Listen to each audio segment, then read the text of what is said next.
Hello বন্ধুরা, গাজা উপত্যকা চলমান সংঘর্ষ নিয়ে এবার বিশ্বমঞ্চে জোরালো কণ্ঠ তুললেন তুরস্কের প্রেসিডেন্ট রিসেপ তাইয়েপ এরদোয়ান। জাতিসংঘ থেকে শুরু করে আন্তর্জাতিক বিভিন্ন ফোরামে গাজা নিয়ে তার বক্তব্য বিশ্বজুড়ে আলোচনার জন্ম দিয়েছে।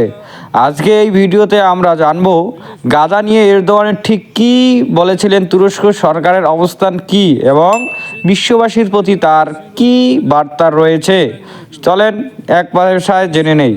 ortak vicdanını temsil eden bu kürsü গাজাবাসী আজ মানবিক সংকটের মধ্য দিয়ে যাচ্ছে। নীরব বঞ্চিত হামলায় হাজার হাজার মানুষ আহত ও নিহত হয়েছে।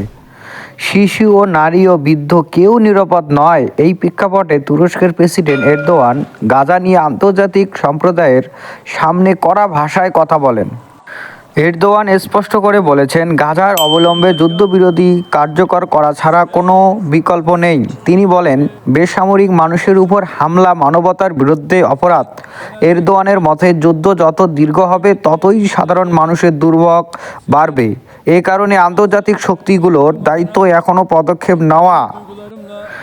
গাজার মানুষকে জোর করে ঘরছাড়া করার যে পরিকল্পনা বা আশঙ্কা তৈরি হয়েছে তার বিরুদ্ধে তীব্র আপত্তি জানিয়েছেন এরদোয়ান। তিনি বলেছেন, গাজার মানুষ তাদের ভূমিতেই থাকবে, কোনো শক্তি তাদের নিজ ভূমি থেকে উৎখাত করতে পারবে না। এরদোয়ানের ভাষায় জোরপূর্বক ইচ্ছেদ আন্তর্জাতিক আইনের সরাসরি অলঙ্ঘন। প্রেসিডেন্ট এরদোয়ান জানিয়েছেন, তুরস্ক গাজার জন্য মানবিক সহায়তা পাঠানো কখনো বন্ধ করবে না। খাদ্য, ওষুধ, পানি, জরুরি সহায়তা সবকিছু বাধাহীনভাবে গাজায় পৌঁছানো নিশ্চিত করবে। তিনি আরও বলেন, মানবিক সহায়তা বাধা দেওয়া মানে নিরীহ মানুষের কষ্ট আরও বাড়িয়ে তোলা। এরদোয়ান বিশ্ববাসীর প্রতি প্রশ্ন ছুড়ে দিয়ে বলেন, মানবতা কি শুধু কথার মধ্যেই সীমাবদ্ধ থাকবে? তিনি আন্তর্জাতিক সম্প্রদায়ের আহ্বান জানান নীরবতা ভেঙে গাজার মানুষের পাশে দাঁড়াতে। তার মতে আজ গাজায় যা ঘটছে তা পুরো বিশ্বের নৈতিকতার পরীক্ষা।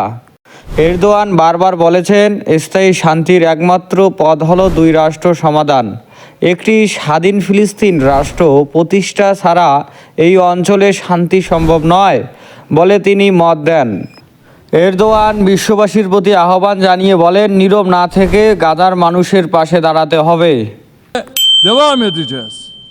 Azerbaycan ve Ermenistan arasında barışın tesisi için tarafları en başından bu yana cesaretlendirdik.